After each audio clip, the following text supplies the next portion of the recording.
Hello friends, welcome to my channel. आज हम पढ़ेंगे पार्ट्स ऑफ स्पीच।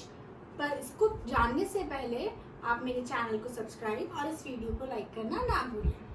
चलिए तो देखते हैं ये इंग्लिश लैंग्वेज में पार्ट्स ऑफ स्पीच क्या है। आपने देखा होगा जब हमारे घर में हमारे मम्मी पापा भाई बहन हम खुद और भी चाचा चाची दादी दादा, अगर आप जॉइंट फैमिली में जब साथ में सब एक साथ आते हैं तब हम कहते हैं ये हमारी फैमिली है। और जब फैमिली साथ में आती है तभी मजा आता है, क्योंकि सबके अपने अपने रोल्स एंड रिस्पॉन्सिबिलिटीज होते हैं, सब उनको पूरा करते हैं और जो भी चीज होती है उसको करने में बहुत मजा आता है और उसका इफेक्ट 100% आता है कि नहीं। उसी तरह से इंग्लिश लैंग्वेज की भी एक फैमिली होती है। इंग्लिश में जितने भी वर्ड्स होते हैं उन सारे वर्ड्स को हमने क्लासिफाई किया है, मतलब टाइप्स में डिवाइड किया है। कितने टाइप्स में डिवाइड किया है? 8 टाइप्स में डिवाइड किया है हमने।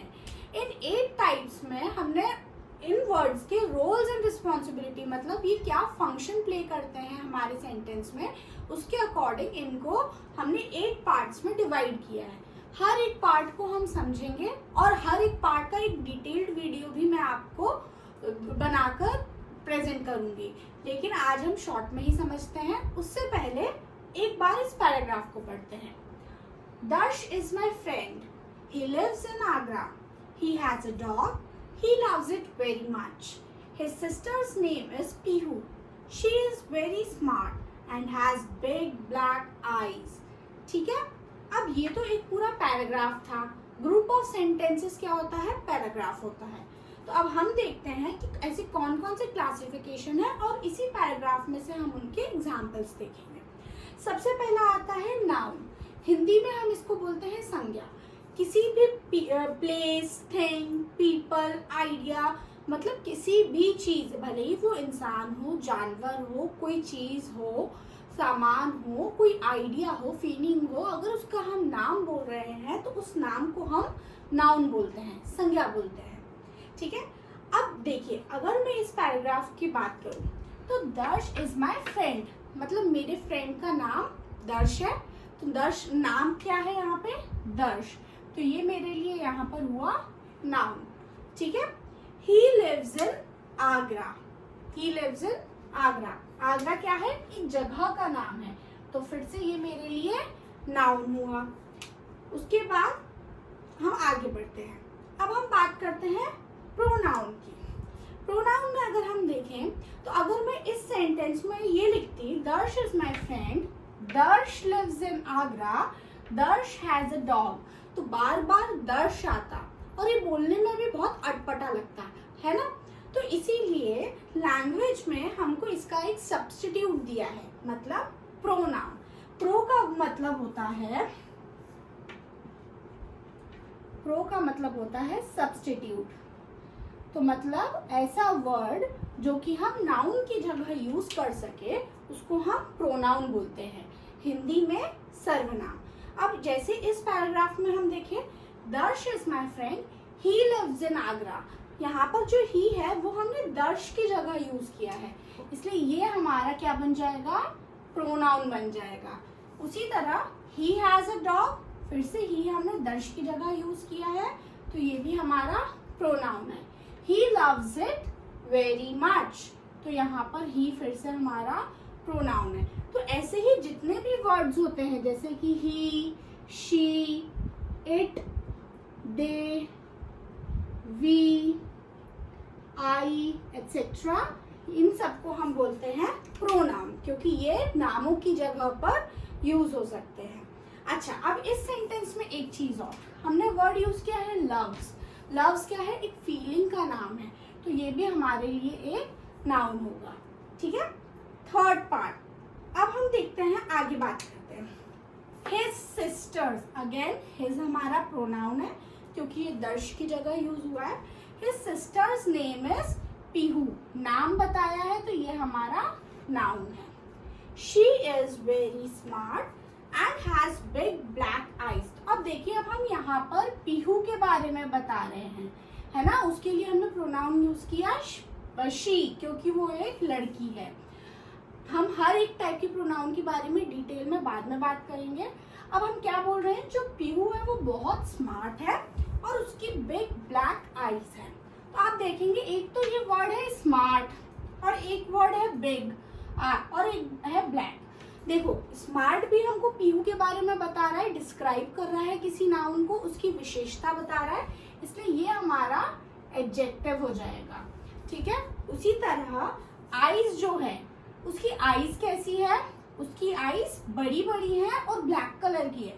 ये दोनों वर्ड्स ही उसकी आईज को डिस्क्राइब कर रहा है। आईज भी क्या है, नाउन है, एक बॉडी पार्ट का नाम है। ठीक है, तो इसलिए ये दोनों भी हमारे लिए क्या हो जाएंगे, एडजेक्टिव। तो कोई भी ऐसे वर्ड्स जैसे कि टॉल, ब्लैक, लॉन्ग, ब्यूटीफुल, इस टाइप के वर्ड्स जो कि किसी की विशेषता बताते हैं, ये हमारे एडजेक्टिव्स होते हैं। हिंदी में जो इनका वर्ड है विशेषण, ये अच्छे से बताते हैं कि ऐसा कोई भी वर्ड जो किसी की विशेषता बता रहे हो, किसी भी नाउन की विशेषता बता रहे हो, तो इनको हम एडजेक्टिव बोलते हैं। तो अब हम आगे बढ़ते हैं। आगे हम बात करेंगे बचे हुए 5 पार्ट ऑफ स्पीच की। चलिए इसके लिए हम अब ये पैराग्राफ पढ़ते हैं। Dash participated in a race. He ran the fastest, so he won. He shouted, "Yes, I am the winner." He went on the stage and received the trophy. अब देखिए, फोर्थ फॉर्म होता है verb. इसको हम हिंदी में क्रिया बोलते हैं। इनको हम एक्शन वर्ड्स भी बोलते हैं। मतलब वो वर्ड्स जो कोई भी कार्य को बता रहा हो कि कोई कार्य किया जा रहा है, उसे बता रहा हो, किसी भी वर्क या एक्शन की बात कर रहा हो, तो उसको हम वर्ब बोलते हैं। जैसे कि राइट, प्ले, थिंक, ईट, इन चारों चीजों में, लिखने में, खेलने में, सोचने में, खाने में, सब में हमें कुछ ना कुछ काम करना पड़ता है, कोई ना कोई एक्शन करना पड़ता है, इसलिए ऐसे वर्ड्स को हम वर्ब बोलते हैं। अब चलिए देखते हैं इस पैराग्राफ में हमारा वर्ब कौन सा है। दर्श पार्टिसिपेटेड इन अ रेस। तो सबसे पहला है पार्टिसिपेटेड, उसने कुछ किया। क्या किया, उसने पार्टिसिपेट किया। ही रैन द फास्टेस्ट। तो रैन, ये रन का ही एक फॉर्म होता है। ये हम फॉर्म्स ऑफ वर्ब में इसकी बात करेंगे। सो ही वन। चलिए, तो यहाँ पे हमको हमारे 2 वर्ब्स तो मिल गए। आगे हम और देखेंगे अगर हमें पैराग्राफ में मिलते हैं, पर उसके पहले हम बात करेंगे एडवर्ब की। तो हमने एडजेक्टिव देखा था, वो वर्ड्स जो किसी नाउन को डिस्क्राइब करते हैं। उसी तरह अगर कोई भी ऐसा वर्ड है जो कि वर्ब को डिस्क्राइब कर रहा है, जो वर्ब के बारे में बता रहा है कि वो जो क्रिया हुई है, वो जो एक्शन हुआ है, वो कैसा हुआ है, अच्छा हुआ है, बुरा हुआ है, उसकी स्पीड कैसी है, उसकी क्वालिटी कैसी है, तो ऐसे वर्ड्स को हम एडवर्ब बोलते हैं, मतलब क्रिया विशेषण। जैसे क्लीनिंग प्रॉपरली, यहाँ पे क्लीनिंग तो हमारा वर्ब हुआ, पर कैसे क्लीन हो रहा है, अच्छे से क्लीन हो रहा है, प्रॉपरली क्लीन हो रहा है, तो ये हमारा एडवर्ब होगा। ठीक है, अब हम इसी चीज को इस पैराग्राफ में देखते हैं। तो यहाँ तक तो हमने बात कर ली थी। ही रैन द फास्टेस्ट। रैन हमारा क्या था, वर्ब था, और कैसे भागा, वो बहुत तेज भागा। तो ये जो बहुत तेज भागा, ये क्रिया के बारे में बता रहा है, इसलिए ये हमारा एडवर्ब हो जाएगा। ठीक है, चलिए नेक्स्ट पार्ट ऑफ स्पीच है प्रेपोजिशन। देखिए, आपने ज्यादातर वर्ड्स में देखा होगा, he sat on the table, he is in the room, she is in the classroom. तो ये जो इन, ऑन, एट, टू, ये जो वर्ड है, हम जो हिंदी में बोलते हैं कि हम बताते हैं कि इस चीज का उस चीज से क्या रिलेशन है, उसी चीज को हम प्रेपोजिशन बोलते हैं, मतलब संबंध सूचक अव्यय। ऐसे वर्ड्स जो नाउन और प्रोनाउन का एक रिलेशन बनाते हैं पूरे सेंटेंस के साथ, उनको हम प्रेपोजिशन बोलते हैं। अगर इस सेंटेंस में हम देखें तो हम देख सकते हैं दर्श पार्टिसिपेटेड इन अ रेस, तो ये हमारा प्रेपोजिशन हुआ। उसी तरह से he went on the stage, कहाँ पर गया, वो स्टेज के ऊपर गया, तो ये भी हमारा एक प्रेपोजिशन हुआ। चलिए अब बात करते हैं कंजंक्शन की।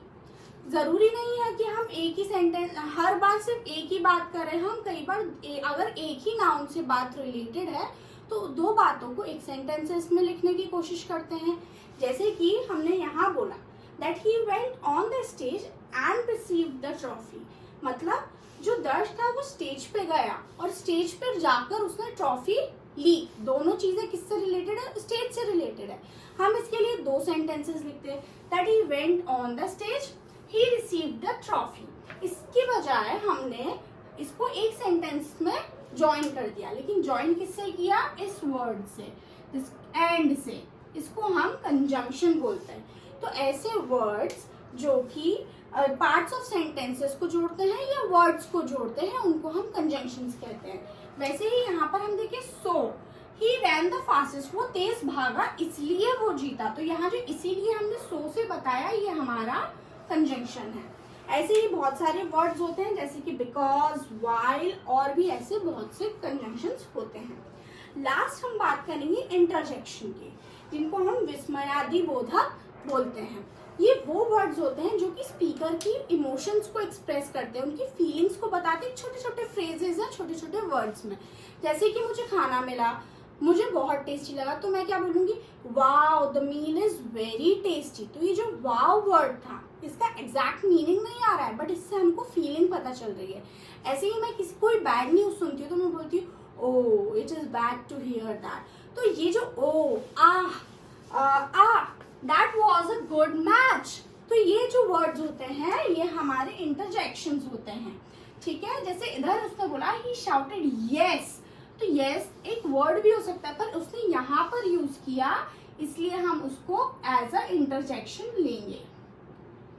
ठीक है, तो मेरे ख्याल से आपको यहाँ तक क्लियर होगा। ये एक बहुत ही शॉर्ट एक्सप्लेनेशन था हर एक पार्ट ऑफ स्पीच का। हर एक पार्ट ऑफ स्पीच पे हम एक डिटेल्ड वीडियो भी बनाएंगे, तो उसके लिए आप वेट करिए और हर एक वीडियो लेक्चर में आपका एक एक पार्ट क्लियर होता जाएगा।